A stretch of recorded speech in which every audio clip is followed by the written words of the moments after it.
Ladies and gentlemen, thank you all for being here with us today. We're getting ready for a very nice, good conversation here. But before that, I'd like to acknowledge Dr. Mark Rosenberg, Chair of our Cyber Policy Advisory Board, and the board members who are currently here present with us today. Thank you so much for dedicating your time and efforts this morning with us. On behalf of the FIU Jack Gordon Institute for Public Policy, welcome to FIU DC. And welcome to our Securing the Future Cybersecurity, Cyber Policy and Pathways for Underrepresented Populations Roundtable. My name is Mike Asensio. I'm a program director for cybersecurity at the Gordon Institute. And I have the distinct pleasure to kick off our afternoon by showing you a very brief video. No, we will do that on the tail end. We're like tech. We're nimble on the fly, so, okay.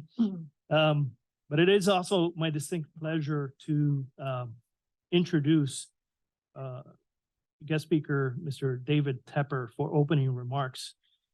David has been with Microsoft for 18 years and has worked across most of his major divisions: Windows, Office, Xbox, Azure, just to name a few. He's a principal architect in the Cloud and AI division with expertise in machine learning, human psychology, and functional design. He's spent the last 3 years working in the office of the CTO. He liaises with several universities to apply their machine learning research breakthroughs to Microsoft products. So without further ado, David. Good morning, everyone. Good afternoon. For me, it's morning. It's morning from Washington. We had a whole bunch of food earlier. There's like 4 plates of food, and I'm like, it's 9 in the morning. Thanks for that great introduction, and thanks, Dr. Mark Rosenberg, for inviting me to give the opening address here today. Since I believe this is a pivotal moment, not only for the cybersecurity and education landscapes, but also for the health of our society.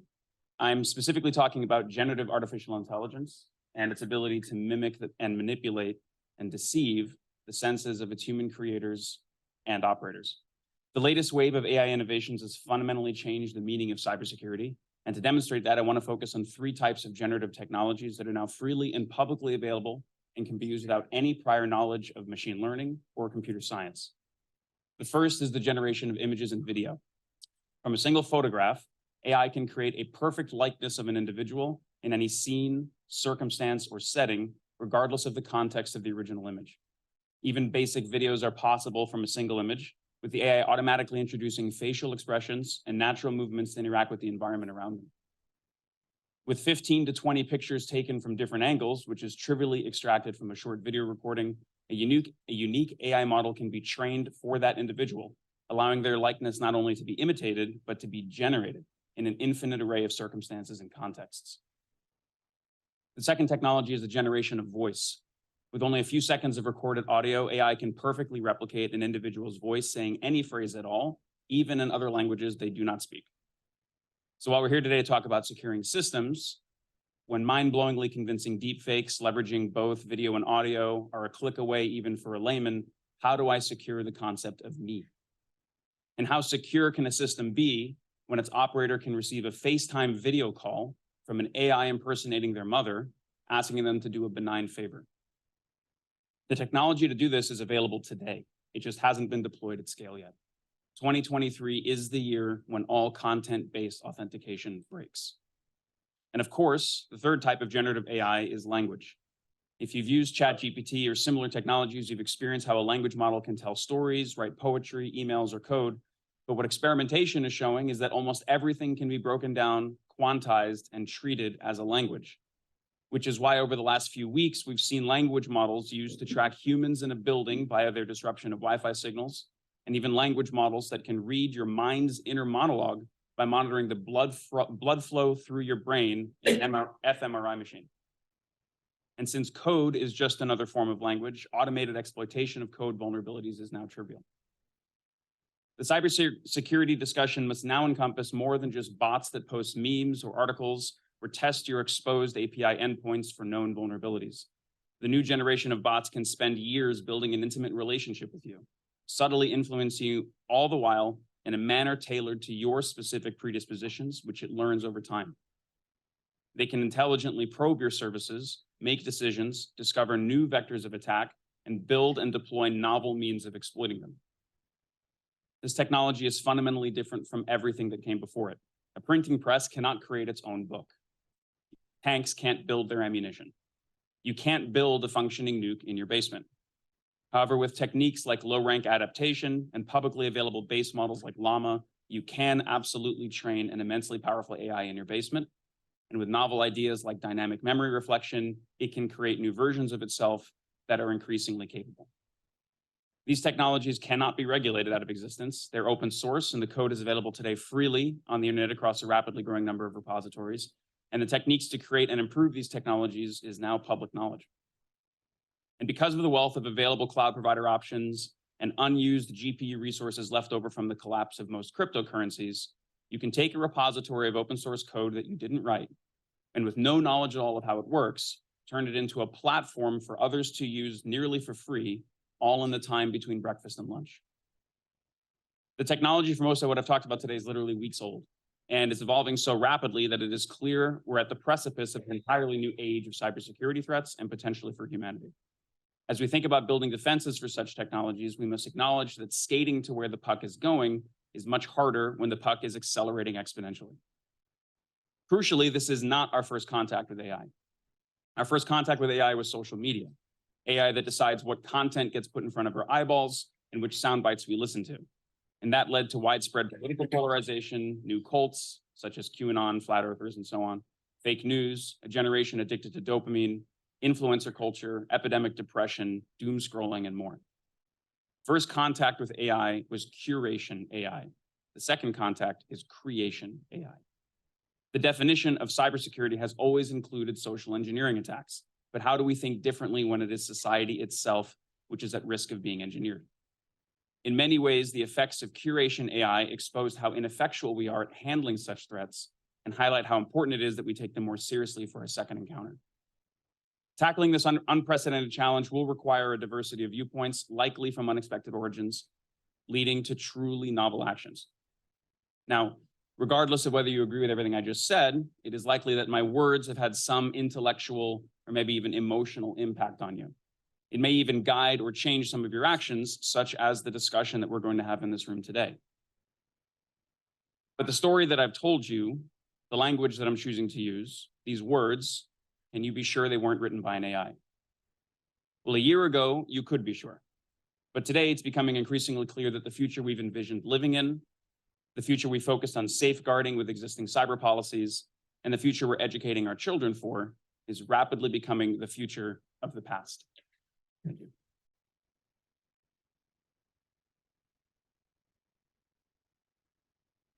Thank you, David, for giving me new things to have nightmares about. Without further ado, I'd like to introduce Brian Fonseca, our director of the Jack D. Gordon Institute for Public Policy, adjunct professor as well in the Department of Politics and International Relations at Florida International University's Stephen J. Green School of International and Public Affairs. He is the founding executive director of cybersecurity at FIU, which is FIU's university-wide interdisciplinary emerging preeminent program. Right. That was scary, very scary. But also, I think, incredibly prudent that we start thinking about these things now. So, Dave, I really appreciate you, one, flying all the way out here from, the West Coast, and two, participating in a really fruitful and engaging discussion today. Now I have the hardest part of the day, which is finding a way to take these four brilliant people and keep it to about 45 minutes of discussion. Any one of these four could literally be their own, headline their own event. And so what we're going to try to do is capture a conversation on some things that we did very, very little choreography for, but hopefully will turn into a meaningful discussion. I have a few questions that I'm going to toss out, and then I want to go to the audience and weave the audience in and really make this a conversation. If it wasn't said earlier, just to sort of recapture, the session is being recorded, just so that you're aware. We'd love to keep this discussion for helping educate, others in the sphere going forward. And so with that, I'm going to make brief introductions. And the reason why I'm going to make them really brief is because you can Google, any 4 of these and you'll find pages of material on. So I'm going to make it very quick. First and foremost, we have David Solis here joining us all the way from Miami, who serves in a capacity where he runs a regional task force focused on cyber and cyber crime. And so I asked him to come join us and talk a little bit about his work. Next is Bobby Jefferson, who I've had the opportunity to work with. I've been on stage with. He's brilliant. He's the senior vice president at DAI and does a lot of focus on not just cyber, but diversity in the tech workforces. Lisa Bogan is from Tech Congress and helps lead probably one of the most impactful programs for policymakers, which is really focused on putting folks with technical skills in front of members of Congress so that we can try to avoid congressional hearings where people are asking about how to write emails in the future. And I think that's the spirit of the work that we're doing in Tech Congress, and we're really excited. And then last but not least, Tiffany Harbour, who we've had a long-standing relationship with at FIU, who's lectured in several of our professional and executive education programs, and has held a variety of really important policy, cyber-focused positions at a wide range of organizations. And so with that, I'm actually going to start with you, Tiffany. And so, it's kind of to toss, maybe it's a softball, maybe not a softball, but I really want to get your position as someone who's been on both the technical and policy teams, and you've operated globally. What are some of the ways in which we can build a more inclusive, cybersecurity team? How do we think about, not just sort of in the United States, but globally building the kind of diversity in our cybersecurity workforces that can produce meaningful output and help safeguard from the rapidly evolving cyber threat landscape? Well, thank you for having me. And thank you for the softball question. I would say my answer is probably going to sound like a cliche for some of you, but we actually need to absorb it. We need to have robust teams that are ethnically diverse, are inclusive, have different mindsets. So that doesn't just mean that you are going to check a box on a form. What we actually need are people with a varied set of experiences. And that's across from how you've been raised, where you've traveled, what your mindset is, to also education. Because you need to have that foundational knowledge of that professionalization of your experience. One of the reasons I've worked globally is because most people don't know that I actually lived in Central America for most of my teenage time period, or that I've been working with allied and partner countries on computer network operations for several years. It is because of that experience, I understand that the code being written in Silicon Valley 10 years ago was not going to be representative of what was potentially going to be the future of computer network operations and how it was going to be deployed. So we need to look outside of our colleague in the cubicle next door and the potential programs that have traditionally been there. Seek people with different experiences, seek people with the different education, embrace them and mold them so that they become cyber professionals, because then they're going to have the thought leadership to become policy professionals in the space and actually move the needle forward, which is why I'm really excited about FIU Cyber Policy Program and what you're intending to do with it. Tiffany, I appreciate that. Dave, I want to come over to you. We shared a cafecito the other day at La Careta. If anybody knows Miami, that's probably the best place to get a cafecito at 7 o'clock in the morning. It was an honor about that time. And we had an interesting exchange about some of the observations that you shared with me about what you're seeing in sort of disadvantaged neighborhoods as it relates to growing capacity or competency in cyber. And you talk specifically in your role in the FBI, where you focused on sort of disrupting of cyber crime. Can you talk a little bit about the evolution of that? What are you seeing from sort of your vantage point? And how should we be engaging communities to be more proactive in helping steer that knowledge in a direction that's used to be on the good side? Of course, but again, thank you for inviting me to come. It's almost whiplash when I was hearing David from Microsoft talking about AI. When I joined the bureau, they gave us a pager. We didn't even have phones. That was just 20 years ago. And then they gave us a BlackBerry, and that was like a genius device. So when I first joined the Bureau, like most agents, started working drug, violent gangs, organized crime, things like that. It was very, very rewarding experience. My first step into cyber crimes was starting the open source intelligence to target organized crime and gangs and drugs and narcotics and things like that. So fast forward 15 years, the drugs and the gangs and the organized crime is still there. But what's different is you're seeing those offenders moving from that to sitting behind a computer. You know, they've realized that they can sit behind a computer and make a lot more money than they can standing on a street corner selling drugs, where they could get shot by a rival or get easily arrested by the police and so on. So what we're seeing is a movement of those traditional criminals to cybercrime, to maybe it was during COVID when we saw the explosion of PPP fraud and unemployment fraud, and they saw, wow, we can make lots of money in this arena. So they've started to educate themselves, and that's the big thing. These individuals are very smart. The houses they would use prior for selling drugs, they're turning into schools to show others how to do the cyber crimes. I could pull up photos on the internet right now of them holding thousands of dollars in one hand and guns in another hand, and you know, showing that how easy it is for them to do this. And they're targeting, you know, cybercrime is multifaceted. You have nation states doing corporations and governments and things like that, and there's also the community impact of it. And in the community impact of it, you see the elderly being impacted by the different scams, tech scams, and different types of attacks on the elderly. You see it on the young with extortion attempts, things like that. And you see it on those that aren't as educated because they don't know any better. So, you know, it's almost like we need a, you know, the security awareness training you might do at your corporations and your companies on a community-wide scale. Because those individuals that are in the community, they come to work at your companies, right? They come to work, and we need to, you know, cut it off at that level, at least to start. Thanks, Dave. I appreciate that.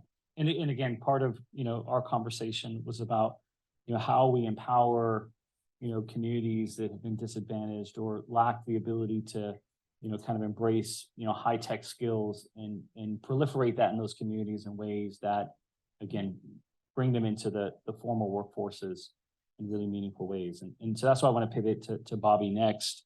Again, you know, this is a, you know, really passionate area for Bobby. He and I had an opportunity to talk a little bit about this for a USAID event a couple of weeks ago.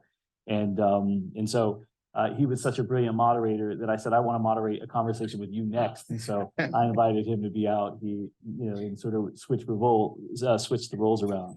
And so Bobby, my question for you, and it kind of builds off, you know, Tiffany and Dave, and as we as a university continue to lean in on ensuring that we can bring, you know, FIU is one of the largest Hispanic serving institutions in the country, and how do we bring more diverse, you know, communities into the cyber and tech space workforces? And so I want to get your perspectives on, you know, what the potential impacts of a more, you know, diverse cybersecurity workforce is on industries and the threats it faces. So Brian, thank you for being here. Thank you for this. I have a question. So just quickly, my background, I'm Bobby Jefferson, Diversity and Inclusion and Chief Technology Officer for DAI in the Global Health as well. And I also led our Ukraine cybersecurity critical infrastructure work, collaborating with FIU and others. And so the question I have for you in the point, this is just a really simple question. Can you paint me a picture of what a pen tester or a hacker looks like? So if you were to Google an image, can you tell me what that image that first popped into your mind? What is that person? Are they wearing a hoodie? Are they sitting in the basement? Are they by themselves on a screen hacking away? My question then is, if you're a single parent, a single mother. You are, working or you're supporting in one of the historically Black colleges and universities. Why would that image be of interest? Right. So you're trying to get individuals and women and others and non-traditional students interested in this field. But yet the images that we use and paint aren't very accessible as well. And then when we talk about the roles, we always talk about, yeah, okay, I want to be a CISO. And yeah, you can, work in, and support. And so the NIST is fantastic in the NIST framework. And we start using acronyms and these sort of things. And so part of the role that I've tried to do both in Ukraine and other places is how do we make cyber and the technology field much more open and accessible? So that way, if you're a single parent, you're working at CVS and you're working as an Uber driver and you're studying in the evening at FIU and you're trying to complete your degree. How would you get interested in this field? And so that's part of the realistic work that both FIU does, and how to have access to non-traditional networks. Going on LinkedIn and trying to Google and find people isn't the right way to find diverse talent, right? It's being able to find those networks of where they are. So another question for the audience, I'm using all my time. We're in DC, and how many historically Black colleges and universities and minority serving institutions are within a 2-hour drive of this location, just 2 hours from here? Any guesses to the number? 10. So how did you know? Yes, that's exactly correct. Usually people get that, bless you, that is correct, right? And so one thing I do ask, and part of the work that I do in inclusion and cyber is not just the recruitment side, but talking to faculty and just driving and being present. Because, and I applaud FIU today for not having manual or manfrances. So manuals are all male panels and manfrances are all male conferences. So in the olden days of RSA and in the olden days of cybersecurity, there was all male panels.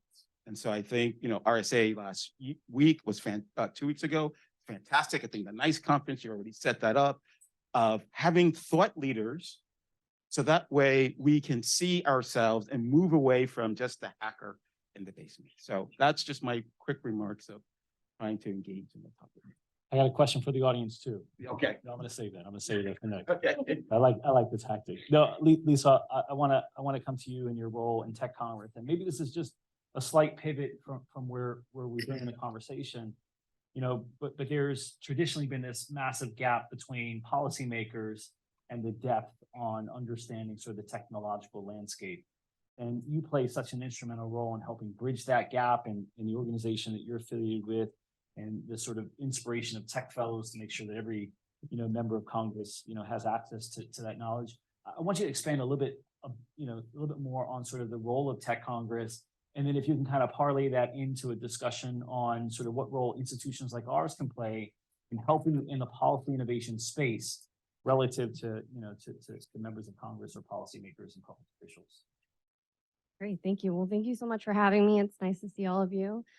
Great to be at FIU. I had my first cafecito, I think. Well, I'm going to answer those in reverse, because I think the first thing you should be doing is what you are already doing.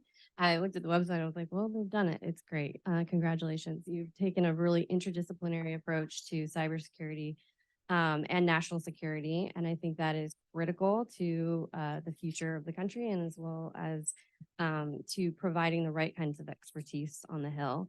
I came to Congress in 2019. I interacted with Congress. I worked for a former Secretary of State. I'd done some other things. I worked in the private sector, and I came out from doing global cybersecurity when I went to the Hill, expecting that, okay, we have this expertise. We're going to inform Congress on how to do things. And I was actually quite surprised by how smart and capable Congress actually is. There are a lot of incredibly intelligent, knowledgeable people. And so our organization, Tech Congress, is a bipartisan nonprofit organization that takes technologists or engineers, designers, and they put them as advisors in it's bipartisan, so they pick their own offices, or the members select them. I served in Senator Mark Warner's office, where I really felt like I was augmenting their existing capabilities because they were really like, insanely smart people, and they were doing such incredible work.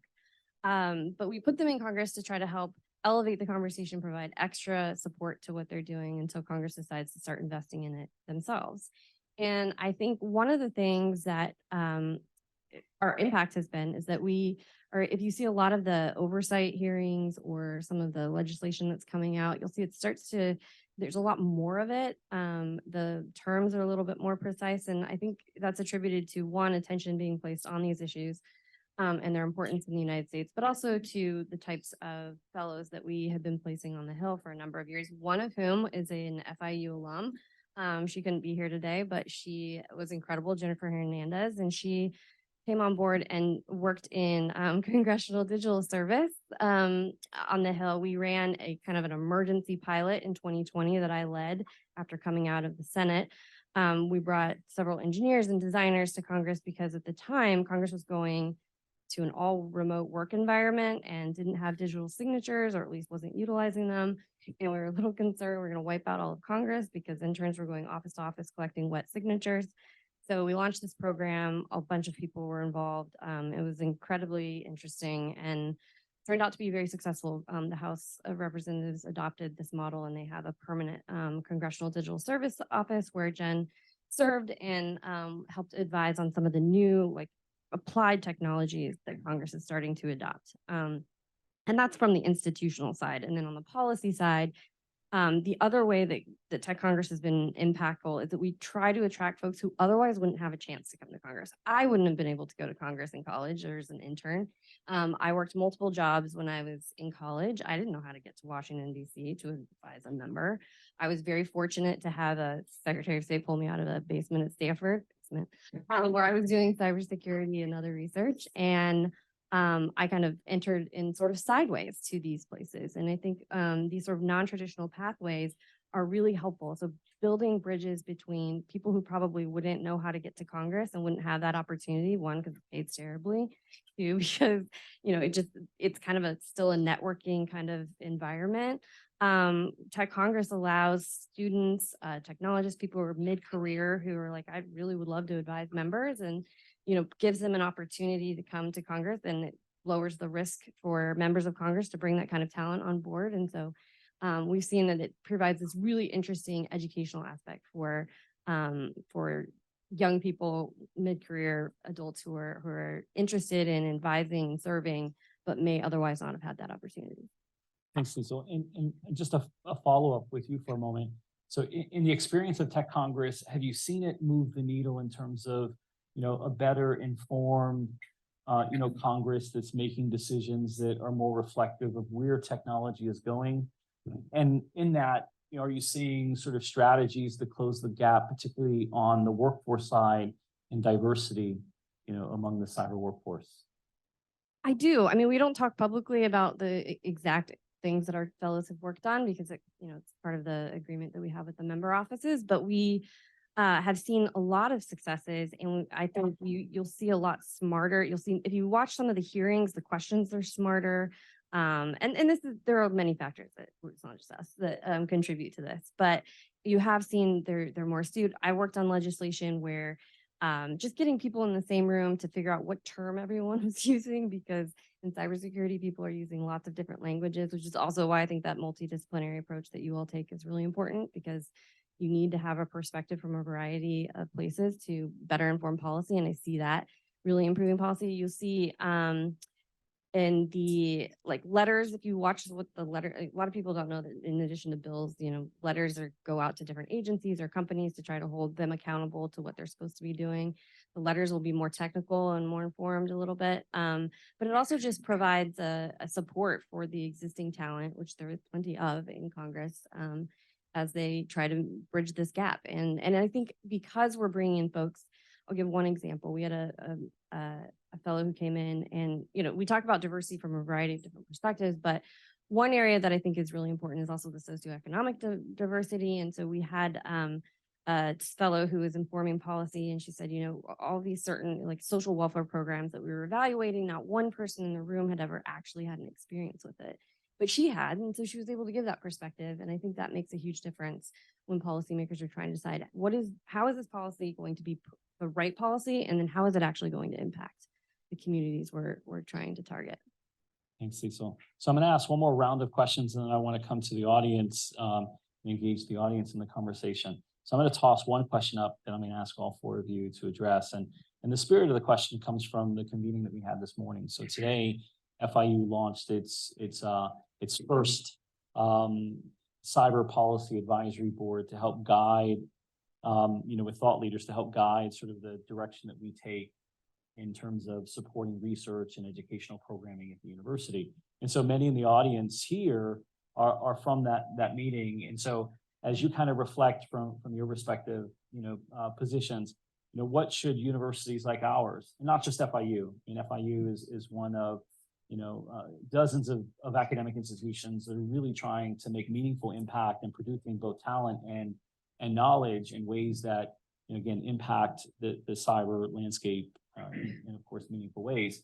And so, what can institutions like ours do to really move the needle on diversifying the workforce, number one, and then helping innovate policy spaces that, that allow us to mitigate, some of the, what you can expect to be, negative consequences of kind of the emerging AI landscape that Dave talked about, right?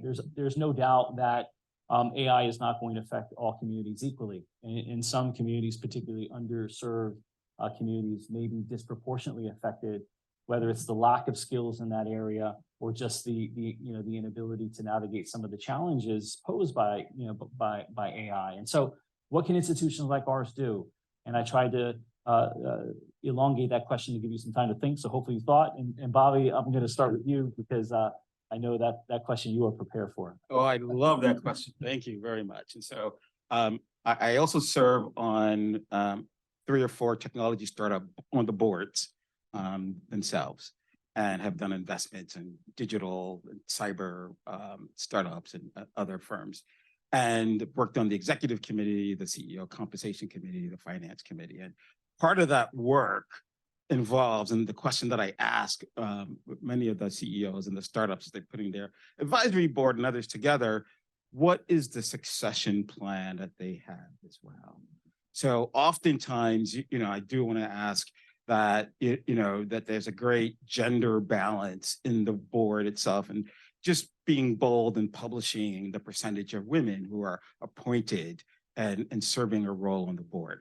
And then where there isn't as much, being able to say, okay, we're going to have a succession plan that we're going to outreach to women and others and be able to, so that the next round of advisors and others will have an opportunities. And this would be the skill sets that they have, maybe some M&A experience or cyber experience or policy experience. So just being able to have a pipeline of individuals, because once you establish an advisory board, and you have these great thought leaders, it's also great to become, I don't like to use a shovel. You should do this and you should do that. I prefer to use a rake. This is what I'm doing and this is what I can do. So I like to be and they call it mentor, but there's different types of mentors. So I would advocate to be a mentor that's a strategist. Like they're just people who we're technical folks. So just tell me, what are my career path options? Others are evangelists, mentors. Just tell me, hey, I've got this brilliant idea. What do you think about it? And can you socialize it amongst other board members as well? There is the traditional mentoring mentee role as well. And then the other one are those who are mavens. How do I connect and other board members who've heard about an opening that they have and I'm not aware of it? So can you help serve the capacity of opening your peripheral vision? So that way, when there's opportunities and you can be able to say, hey, I want to recommend someone, and being able to, because I'm not in your network, I don't have access to it. So I would also just advocate and advise, because I serve on boards, to play that inclusion role as well. So I know I wasn't answering your question, but I'm just leveraging the time to be able to say how I've been inclusive when I've had these advisory and board roles. But I think what you're saying also from an institutional perspective is we got to be intentional about it. Yeah. Right? We got to be intentionally inclusive. And that's got to federate across our programming. Right. So thanks, Bobby. I appreciate that. And that will attract students and others to your.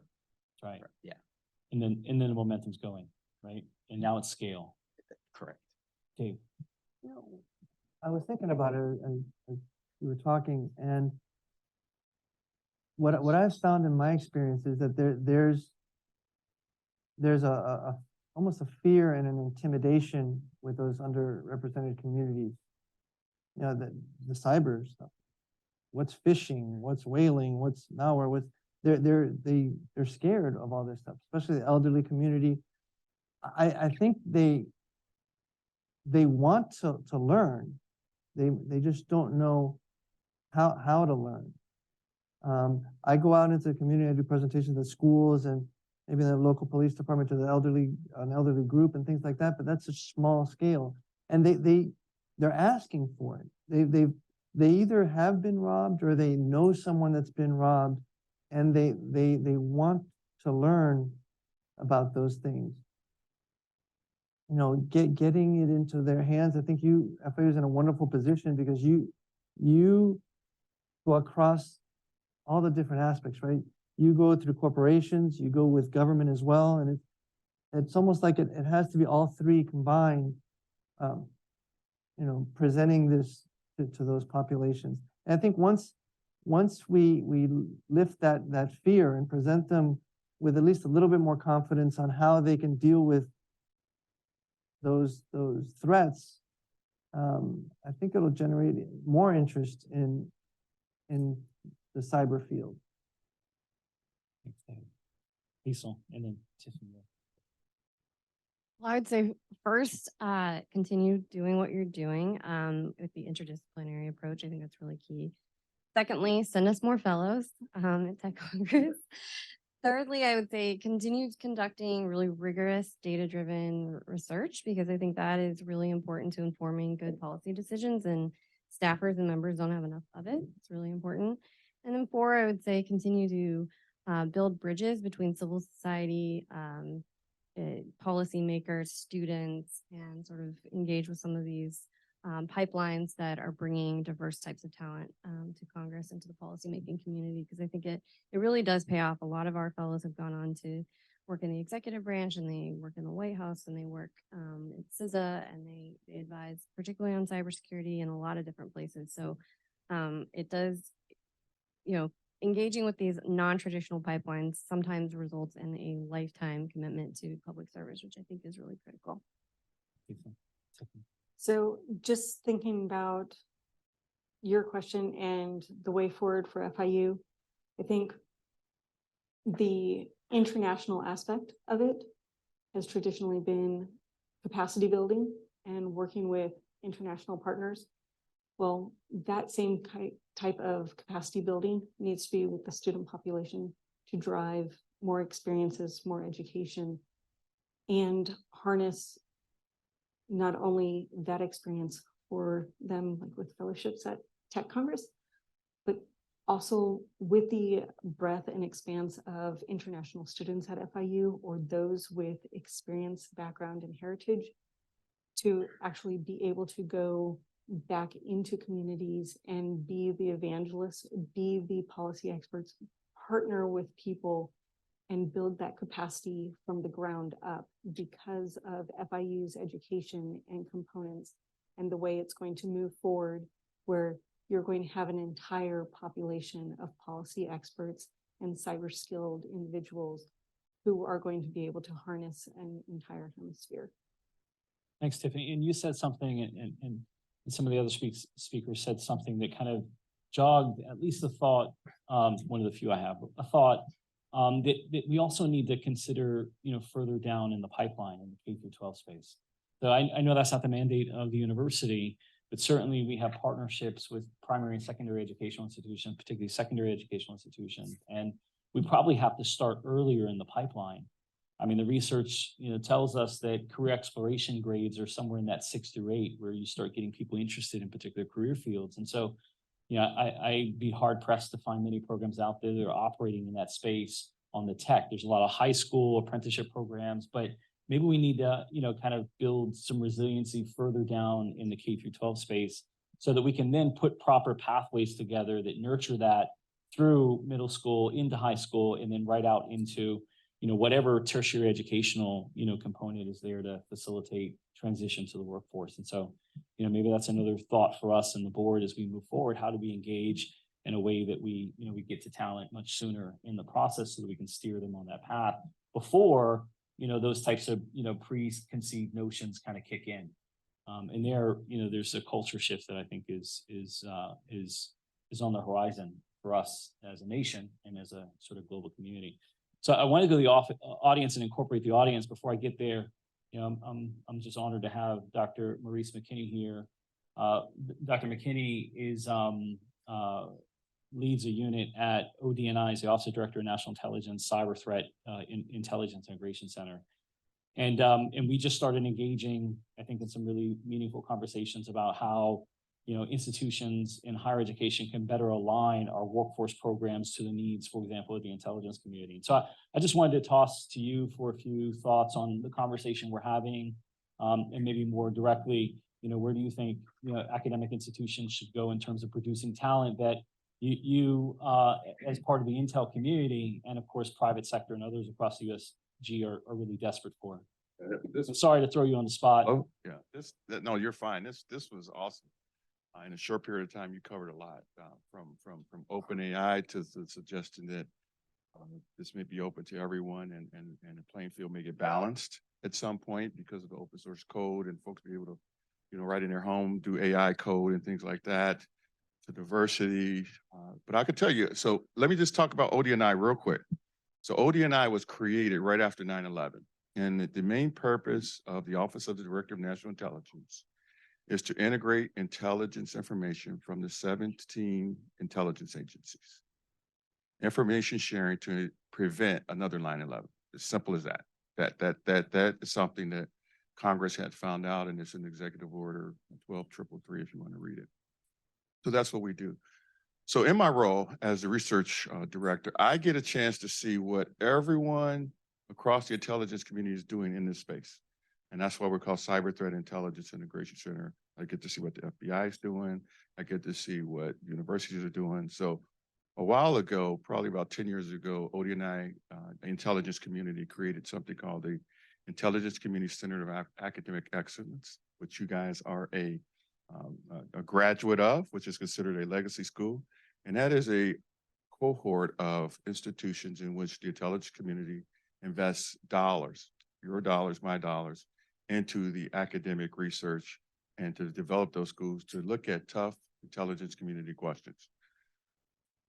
Brian and I had just started, you started your intelligence fellowship years ago, but Brian and I have just started talking about creating a cyber threat intelligence fellowship, specifically to focus on those key intelligence questions in which we have within the intelligence community that all of us want to answer. And when I speak for the intelligence community, being an ODI, I'm talking about a collaboration throughout the intelligence community that we came up with questions. Last week, we gave them our first set of questions that we've also shared with the existing grant institutions, which is 26 other institutions. And so we are doing that work today, and hopefully we can get something started off the board. One of the things that the intelligence community is doing and that we are investing in is the K-12 space. And we're investing in that space because we want to increase cyber awareness. And we wanted to start it at that field, at Lois Field. There are some cyber camps that NSA is sponsoring this year that we've invested in. There are some other high school programs that we are investing in. So the intelligence community is absolutely invested in this program to create cyber awareness, and also for the teachers too. So there are investments into educating the teachers for this space. And that brings in, as you go, and we look across the board, that does bring in the diversity and inclusion that you talked about. That brings in the teachers who, traditionally, if you're like me, and I don't want to date myself, but I didn't see, programming until I got in high school, and that was in the 80s, right? So that was a long, long time ago. So now you can sit in your house and do AI coding, basically, So we are invested in that. We have an awareness of that, and we're doing it from K through 12 undergraduate, graduate, and postgraduate. So this discussion today validated what the intelligence community is doing and the need that the nation has in general, right? So I hope that you continue these discussions. I mean, this was a good quick sprint hit. So I think this is very well worth attending, and I applaud you for using this, and nothing but good things to say about it. So pending any questions. No, I appreciate that.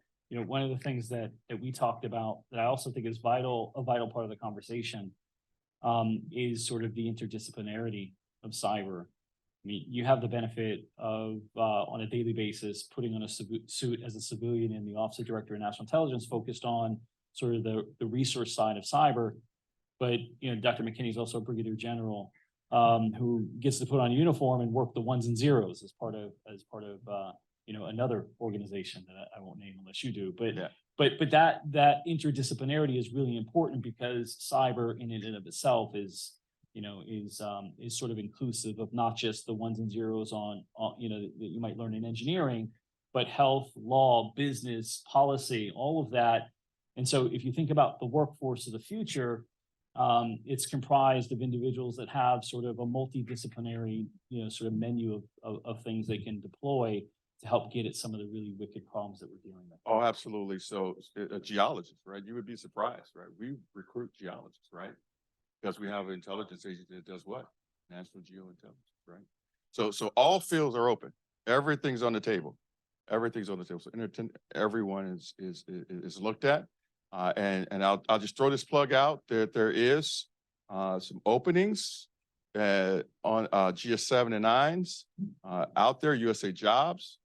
We are hiring at that level, and I think, and what we're trying to do in some cases is kind of flag some of those folks who have those skills, who have attended FIU or other institutions, to say, hey, this is somebody we may want to look at. So we put our money where our mouth is. I appreciate that. And I think we need more of this, not just FIU, but, you know, higher education in general, because you give our students an opportunity to do practical application, experiential learning.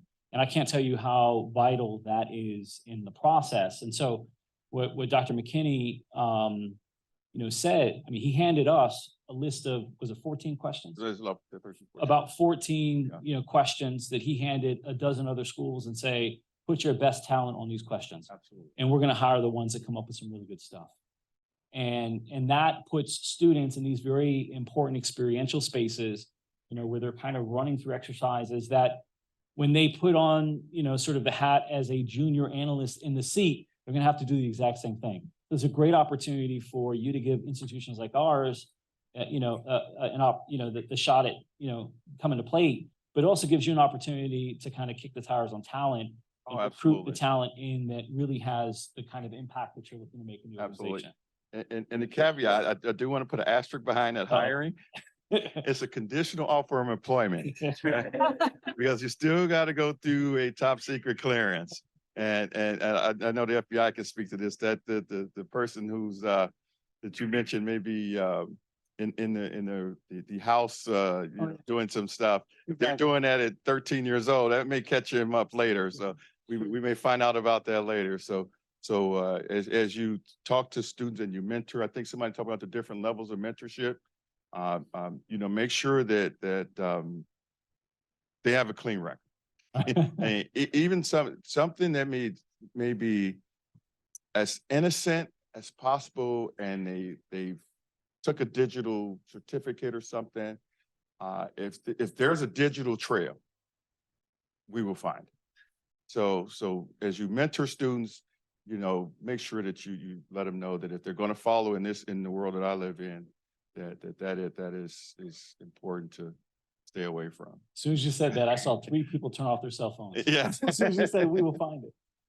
Dr. McKinney, I appreciate that. And again, I think that's a really important point in our programming. So for our intelligence workforce program, the one that Dr. McKinney referenced, the very first thing those students do is they go through a seminar on the 13 adjudication guidelines.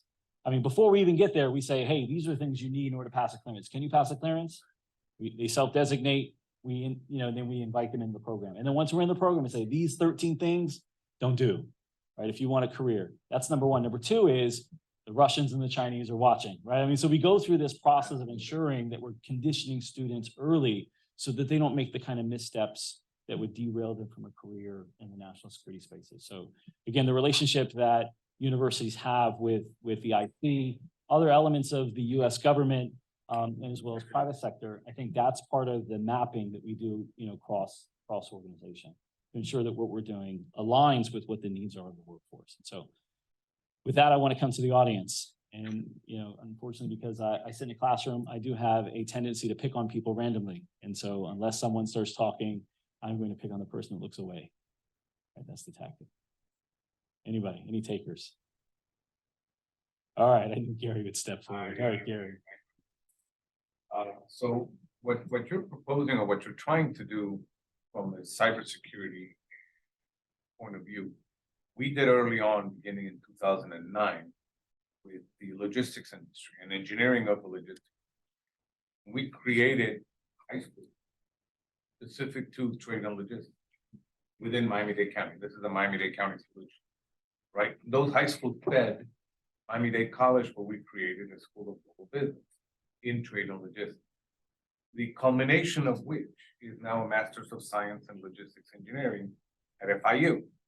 And the program now, it's a self-feeding program. And the beauty of it is these high schools are in difficult areas, but the students are achieving a certificate and they come home with a certificate. They feel very proud that they're able to achieve the certificate, and gives them the appetite to go further.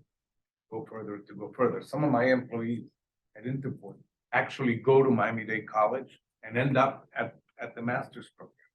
I have an employee that's gone all the way from high school, began as a high school intern, and now just graduated from the Master's of Engineering. That's some Masters of Engineering. I mean, 5 years of engineering plus. You can create the same thing. And the pride of being able to achieve these levels and go to work for ODNI or somebody like that reverberates throughout their family. And in Miami-Dade County, we have a very, very diverse community because we have people from all over the world who have come to the shores as a safety measure. And most probably the students are first generation college.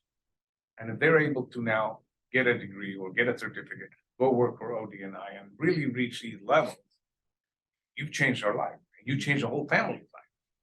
So I encourage you, I applaud you guys, and I'm behind you as you know. No, thanks, Gary. And I appreciate that comment too. I mean, at least in our community, we've started to see, cyber magnet schools popping up, in which some high schools are building very intentional cyber related programming. And again, I think more can be done there, but particularly as we move into communities that haven't historically had access to that kind of knowledge, I think that becomes even more powerful as a feeder, into tertiary educational institutions that can help them transition to the workforce with the credentials needed. So I appreciate that. Any other comments, thoughts? Let me just follow up on that. Sorry. Okay, just to follow up on that. One of the work that I did also was trying to, as I mentioned, you're a single parent, single mother, you're doing multiple jobs, minimum wage, but ultimately trying to help them achieve to be a GS9, GS10, employee. So we created our own little cyber school within our company, so that during weekends and evenings, they come in, and then hopefully they can then transition to a university. And the challenge became the first 500 women and students and others was fantastic.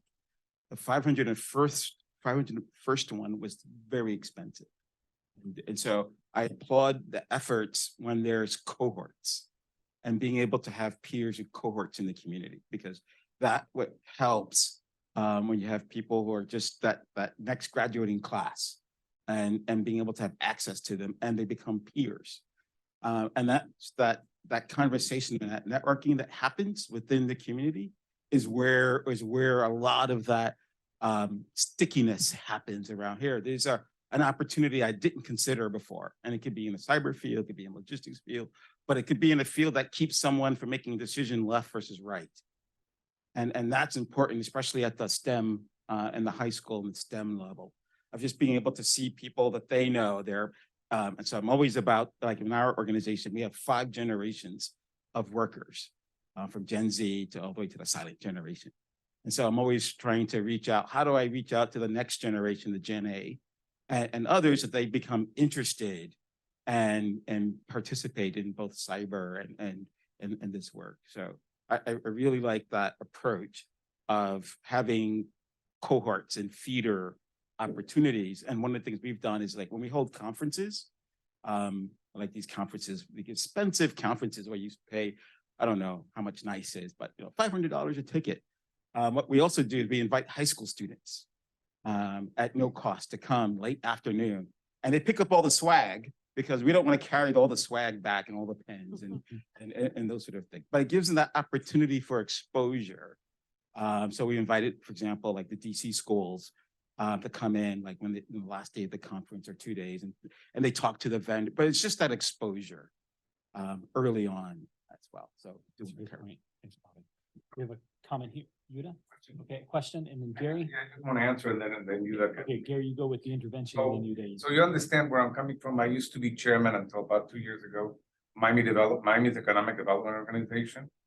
And we have some real challenges in our community, people that can't even get to a job interview, let alone get to a job.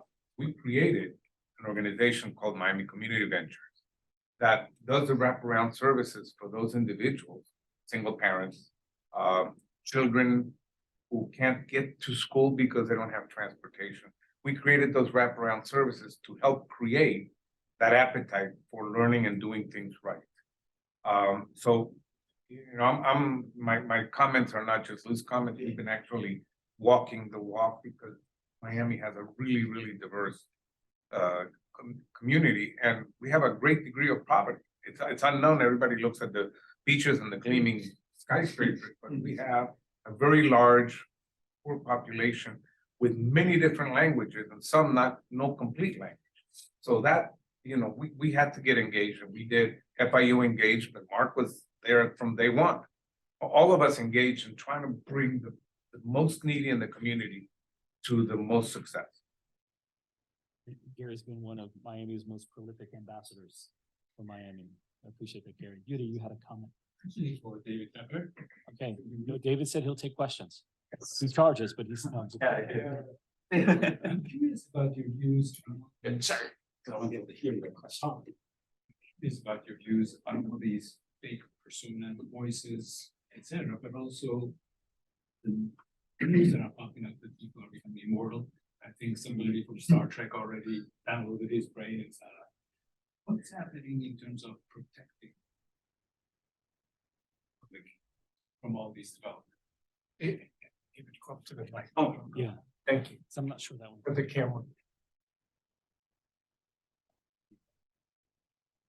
The answer is not enough. This is weird to say, but what you're seeing a lot of the avatars that are being created of people, it's kind of the toy version of the technology. Yeah, so there's basically what's happening is there's this extremely rapid evolution of technologies that's happening on like an hourly basis. If you go to arxiv.org, it's where a bunch of ML papers get published. And if you look at a graph over time of the number of papers that are being published there, it has grown exponentially just over the past few months. And about every 2-3 hours, there's some kind of like major breaking thing that's showing up there. What you're seeing people play with and post about on Instagram and Twitter and whatever are the SaaS versions of those, the software as a service versions of those. Those aren't people that are taking a look at like the thick research paper that's coming out and saying, if I implement that, like I can do all of these incredible other things. They're looking at previous generations of that. One of the things I spoke about in my talk earlier was basically that there is this capability now of taking these papers, turning them into open source code, and then making that a platform like extremely rapidly. And we haven't seen that be leveraged yet for ill. But it's not that far off. And so, you know, to your question about what are we doing about this, like it hasn't hit anyone in the face yet. So we're not really doing much. But when it comes, we're going to have to kind of collectively figure out a solution. Because right now, like this video, this meeting is being recorded, right? Which means that anybody that's up here, including me, I'm turning my head. It's easy to take 15 to 20 some pictures, run it through Google Dream Booth, produce a custom stable diffusion model, and now I can generate anyone that's up here with their voice doing anything I want, right? It's fun for creatives, but it's also out there for anybody who wants to, and probably is already playing with it. Yeah, creatives are, again, using the ones that are made easy for the general public to use. But if you have actual expertise here, if you're a hostile actor, you know, with malicious intent, particularly if you're developing your own technology for something like this, now that the techniques are publicly available, we haven't seen a major incursion in using these technologies yet, at least that I'm aware of. I know that the stock market dipped $500 billion the other day because of a fake picture of the Pentagon under attack, right? And that picture, the interesting part there wasn't that picture was created with an AI, because you could have photoshopped that picture 2 years ago. The interesting part is how quickly our relatively fragile and modern society reacts to a single .png file, right? And that is actually the concern. Is Microsoft working on any of this at this time? Maybe you can. I mean, yeah, Microsoft is, you know, biggest software maker, and so they've got huge cybersecurity teams that are thinking about this. And Microsoft is in a unique position right now where they've got the primary partnership with OpenAI, which is the most easily and publicly accessible, powerful large language model. But I mean, I'll be honest with you, like, I don't think anybody's figured out yet exactly how to either regulate against this or protect against it from a cybersecurity code or even policy standpoint. Anyway, I can talk more about it. And I'll tell you, you've already started to see this technology deployed during the 2024 election cycle, right? So it's all the deepfakes are already out there. They've been, I won't cite the campaign that's using them, but they are out there, and you can Google and find that deepfakes are already being deployed, you know, in ways that right now is sort of overt, but at some point soon you might start to see more covert use by campaigns to try to, you know, subvert and shape electoral outcomes. And not just in the United States, by the way, globally, right? Which is even more, you know, could be even more consequential in terms of the ability to shape behavior so rapidly. So, again, this is the whole conversation spanning from cyber to AI, which, again, the intersection of AI, and we talked about this earlier, you know, and I think it was Tiffany or someone brought up sort of the AI versus AI in the future of cybersecurity. And so making sure that we're ahead of it. And to your point, Dave, we don't have solutions yet. And we have been struggling because technology will, in my opinion, continue to outpace policy. And this is going to be the really fundamental challenge that we're going to have, especially at the pace of technological change that we're moving into. And the fact that policy remains fragmented and is struggling just to keep par with, you know, with sort of slower movements in the landscape. And so I appreciate you being here. I wanted to give Dr. Mark Rosenberg, professor at FIU, senior fellow at the Gordon Institute, and 5th president of FIU. I want to give him an opportunity to make a few comments before I turn it back over. Well, I want to thank the panelists, definitely, and of course our board members. Actually, I'm going to direct this at David or any panelist who wants to respond. What's the timetable for connecting our brains directly with the cloud, or are they already connected? This Dave was like, I'm not touching that one. This is AI Dave. You would need to connect my brain to the AI to be able to answer that question. I assume you don't mean physically, right? Like, we know there's the neural lace technologies that Elon Musk is working on and things like that. But I think in a very real way, culturally and socially, we are already connected. I don't think there's any separation. And the cloud is almost a misnomer. The cloud powers absolutely everything that we engage with these days, right? The recording that this is being stored on is not on a VHS tape in the back, right? It's going to a digital medium, which is going to be backed up to cloud storage. So there's no concept. Every single phone that's in here is interacting with the cloud, and we interact with our phones in 11 times a minute kind of basis, right? And so we're plugged in, about as plugged in as we can get. Going back a little bit to the previous point, like we had the mechanical age, right? In the mechanical age, we created a whole bunch of mechanical marvels and a bunch of mechanical weaponry that we levied against each other. You know, tanks, nuclear weapons, things like that. Then we went to the information age, and we created a whole bunch of information-based marvels, many of which we're using today, but also a bunch of information weapons. which we have levied against each other, social media, manipulation of curation-based AIs, things like that I was talking about earlier. And we haven't actually built really robust defenses to this. Instead, we've become mostly jaded, and there's this concept of fake news, which is pervasive. And I unfortunately think that we transitioned in November of last year out of the information age and into the intelligence age. We haven't seen mass deployment of intelligence-based weapons yet, but we're going to, and we're going to create them, and we're going to use them on each other, because that's human nature, it seems. And so, my concern when I think about cybersecurity is, back to your question of like, are we plugged in? It's like, yes, we're super plugged in, and because of that, we made ourselves vulnerable.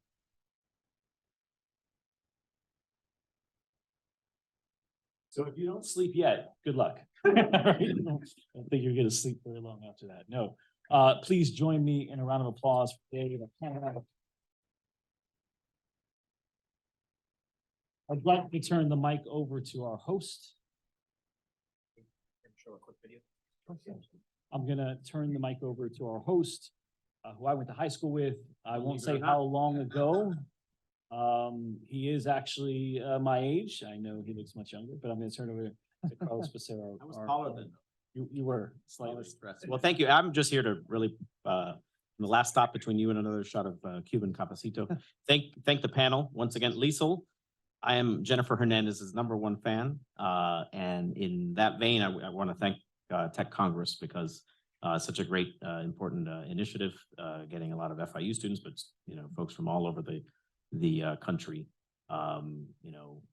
set in the right direction and making an impact. And she brags about the work that she's doing there. And I've seen it from the other side, speaking to a lot of our appropriators on the Hill that are also, I've always been frustrated with the state of affairs as far as the processes. So, but you heard it here, and it's actually on the window in back of you, although it's in reverse. Top talent and diverse approaches. That is what FIU prides itself on. That is what you're living here in this facility and this initiative here in Washington, D.C., because we want to make sure that our top talent, so many of you are here today, are impacting policies, but also in the room where it happens, if you will. So with that said, I do want to give a shout out again to the Gordon Institute, Dr. Rosenberg, the entire team, for convening us all here today, our advisory board members, our guests. And to wrap us up, we have a quick video to show you, and thank you so much. We may be guiding the largest ecosystem restoration project in the world, sounding the wake-up call on a Category 6 hurricane, producing more tech diversity than Silicon Valley, and transforming one of the most important cities in the U.S. But FIU talent also knows that making a real impact on the big challenges we all face means entering the arena, being in the room where it happens, and leading our nation's research progress. So we're doubling down on the District of Columbia.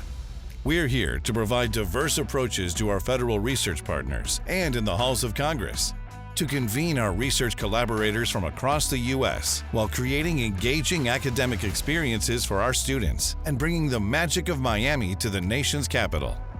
FIU is a leader, redefining the American Research University, delivering on educational excellence, high social mobility, and high research impact. So join us and experience FIU.